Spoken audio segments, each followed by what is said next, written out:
الحمد لله رب العالمين والعاقبة للمتقين والصلاة والسلام على أشرف الأنبياء والمرسلين وعلى آله وأصحابه أجمعين أما بعد. أعوذ بالله من الشيطان الرجيم. بسم الله الرحمن الرحيم. فتلقى آدم من ربه كلمات فتاب عليه إنه هو التواب الرحيم. صدق الله العظيم وبلغنا رسوله النبي الأمين الكريم ونحن على ذلك لمن الشاهدين والشاكرين والحمد لله رب العالمين. قال الله تبارك وتعالى في شان حبيبه إن الله وملائكته يصلون على النبي يا أيها الذين آمنوا صلوا عليه وسلموا تسليما. اللهم صل على سيدنا ومولانا محمد معدن الجود والكرم منبع العلم والحلم والحكم وآله وصحبه وبارك وسلم صلاة وسلاما عليك يا رسول الله وعلى آلك وأصحابك يا حبيب الله. رفیقان گرامی السلام علیکم ورحمۃ اللہ وبرکاتہ. کل ہماری گفتگو اس مقام تک پہنچی تھی کہ حضرت آدم علیہ نبینا علیہ الصلاۃ والتسلیم جب اس خاندان بیٹی کی تشریف لائے اور جب تک اللہ نے چاہا حضرت آدم علیہ السلام اللہ کی خوف سے روتے رہے اور حضرت آدم اور حوا ایک دوسرے سے جدا رہے اور جب اللہ نے کرم فرمایا تو حضرت آدم کو اللہ نے کچھ ایسے کلمات دعائیہ سکھا دی جس کے صدقے میں اللہ نے حضرت آدم کی دعا کو قبول فرما کر حضرت آدم و حوا کو اپنی رضامندی کا اظہار بھی کیا اور حضرت آدم اور حوا کی ملاقات بھی ہوئی. میں نے کل بتایا کہ 9 ذی الحج کو اس میدان میں جسے آج ہم عرفات کی وادی کہتے ہیں حضرت آدم اور حوا کی پہلی ملاقات ہوئی. جیسے ہی ملاقات ہوئی ان دونوں نے آپس میں گفت و شنید اور بات چیت کرنے کی بجائے اللہ کا ذکر کرنا شروع کیا, اللہ کی یاد کرنی شروع کی, ہاتھ اٹھا کر اللہ کا شکر ادا کیا. اللہ کریم کو یہ ادا پسند آئی اور قیامت تک کے لیے اللہ نے اہل ایمان پر یہ فرض کر دیا کہ ہر سال دنیا اسلام سے لوگ آئیں اور حج کے نام پر جمع ہو کر اپنے جد اعلیٰ حضرت آدم علیہ نبینا علیہ الصلوۃ والتسلیم کی اس یادگار کو باقی رکھے اور اسی 9 تاریخ کو عرفات کے میدان میں اسی انداز میں پہنچ کر اللہ کا ذکر کرے اور تکبیر و تحلیل تسبیح و تحمید میں اپنا وقت گزارے. بہرکیف شام تک حضرت آدم علیہ الصلوۃ والسلام وہیں رہے. جب سورج ڈوبا تو حضرت آدم اپنی زوجہ مبارکہ حوا کو لے کر وہاں سے واپس ہوئے. آگے جب بڑھے تو پہلا دن تھا روئے زمین پر یہ دونوں ایک ساتھ چل رہے تھے. چلتے چلتے دوسرے دن ان لوگوں کا گزر اس مقام پر ہوا جسے آج ہم مکہ المکرمہ کہتے ہیں. مکہ ایک ایسا شہر ہے میرے دوستوں کہ اللہ نے جب سے دنیا بنائی, جب سے اس زمین کو پیدا کیا, اسی دن سے اللہ نے مکے کو حرمت والا قرار دے دیا. مکہ کچھ بعد میں حرمت والا ہوا ایسا نہیں, بلکہ حضور صلی اللہ علیہ وسلم نے فرمایا کہ جب سے اللہ نے زمین کو بنایا اس وقت سے مکے کو بلد امین بنایا, حرمت والا بنایا. وہاں پر کوریزی, فساد, جھگڑا اللہ نے حرام قرار دے دیے. اپنے باپ کا قاتل بھی مل جائے اور خود کسی کو حق نہیں کہ کسی بھی دشمن کو پکڑ کے وہاں سزا دے. وہاں احرام کی حالت میں چوہے اور کھٹمل وغیرہ کو بھی مارنے سے منع کیا گیا, وحشی جانوروں کو بھی مارنے سے منع کیا گیا, وہاں کے پرندوں کو مارنے سے منع کیا گیا, وہاں کے تر درختوں کو, ہری شاخوں کو کاٹنے سے اللہ تعالیٰ نے منع کر دیا. کہا کہ یہ مکہ اور اس کے ارد گرد حرم محترم کی جو حدیں ہیں یہ حرمت والی ہے. اللہ نے اسے عظمت والی, کرامت والی, حرمت والی زمین بنایا. تو حضرت آدم علیہ السلام بھی جب وہاں گئے تو الحمدللہ اس حرمت والی جگہ پہ اللہ کے انوار و تجلیات کے نزول کو دیکھا. حضرت آدم علیہ السلام کی آنکھوں میں اور ٹھنڈک آئی. حضرت آدم علیہ السلام نے وہی قیام فرمایا. تو پہلی بار ہوئے زمین پر جہاں حضرت آدم نے قیام کیا یہ وہ جگہ ہے کہ آج ہم مکہ المکرمہ کہتے ہیں. اور پھر سب سے پہلے اسی مکے میں حضرت آدم علیہ السلام نے اپنے پروردگار کی عبادت کے لیے گھر بنایا جسے خانہ کعبہ کہتے ہیں. تفصیل تو پھر کسی اور موقع پہ انشاءاللہ عرض کریں گے، اس لیے کہ وہ خود تفصیل طلب واقعہ ہے کہ خانہ کعبہ کب کیسے کس طریقے سے بنا اور کس جگہ پر خانہ کعبہ کو بنایا گیا. تو حضرت آدم علیہ السلام نے خانہ کعبہ کی تعمیر کی، اللہ سے عرض کی کہ اللہ تیری عبادت کے لیے ہمیں گھر ایک مرکز بنانا چاہتے ہیں. تو سب سے پہلے زمین پر جو مکان بنا وہ کسی بندے کے رہنے کے لیے نہیں بنا، اللہ کی عبادت کے لیے بنا. اور اللہ تعالیٰ کا وہ گھر بیت اللہ شریف سب سے پہلے حضرت آدم نے بنا کر اپنی اولاد کو یہ سبق دے دیا، یہ بندو زندگی کا تقاضا یہی ہے کہ تم اللہ کے گھر سے اپنے رشتے کو مضبوط رکھو، اپنے گھر کو آباد کرنے کی اتنی کوشش نہ کرو جتنی کوشش اللہ کے گھر کو آباد کرنے کی ہونی چاہیے. اللہ تعالیٰ ہمیں مسجدوں کو آباد کرنے کی توفیق عطا فرمائے، مسجدوں کی حرمت کو باقی رکھنے کی توفیق عطا فرمائے، اور مسجد کے ادب آداب اور اس کے حقوق کو ادا کرنے کی توفیق عطا فرمائے. بہرحال خانہ کعبہ کی تعمیر سے فارغ ہونے کے بعد حضرت آدم علیہ السلام نہیں رہے، اور پھر اللہ کی مشیت کے مطابق آدم کے یہاں نسل انسان میں اضافہ ہونا شروع ہوا. اب اس میں بھی بہت سارے لوگ قصہ کہانی کے طور پر بہت ساری عجیب عجیب باتیں بیان کرتے ہیں، لیکن ان سب باتوں سے سر سے گزر مختلف کتابوں میں جو واقعات ملتے ہیں وہ آپ کے سامنے پیش کروں. کہ حضرت آدم اور حضرت حوا کو اللہ نے 20 یا 40 بار کل اس منزل سے گزارا کہ حضرت حوا رضی اللہ تعالیٰ عنہا والدہ بنی. اللہ نے 20 یا ایک روایت کے مطابق 40 کل اتنی بار حضرت حوا والدہ بنی ہے. اور یہ ایک سال کے فاصلے پر اللہ تعالیٰ انہیں نئی اولاد کا فرماتا تھا، لیکن اس کا طریقہ یہ تھا، اللہ کی طرف سے یہ انتظام تھا. ایک سال ایک لڑکا اور ایک لڑکی حضرت حوا رضی اللہ تعالیٰ عنہا کے بدن سے تولد ہوتے، دوسرے سال ایک لڑکا اور ایک لڑکی حضرت حوا کے بدن سے تولد ہوتے. اب یہی بچے جب بڑے ہوئے قریب 15-20 سال کے ہوتے ہوتے جب ان کی عمر پہنچتی تو یہ لوگ بالغ ہو جاتے.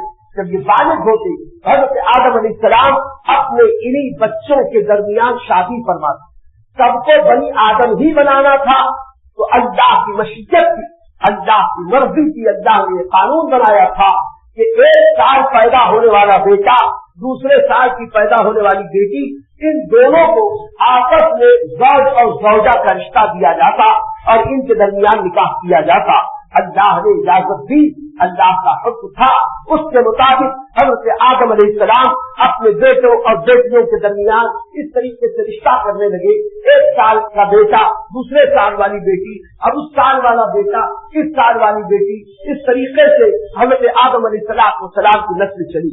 300 سال کے بعد حضرت آدم علیہ السلام کے یہاں اولاد ہونی شروع ہوئی، اور یہ تقریباً 40 سال تک بھی اگر ہم پکڑ لیں تو اس طریقے سے حضرت آدم کو بیٹے بیٹیاں ہوتے رہے. اور اس کے 15 سال کے بچے جب ہونے شروع ہوئے تو ان کی شادیاں ہونے لگی. اب شادیاں ہوئی تو ان کے یہاں بھی 15 سال میں نئی نسل کا وجود ہونے لگا، اور چند سالوں میں ہوتے ہوتے حضرت آدم علیہ السلام کی نسل پاک بڑھنی شروع ہوئی.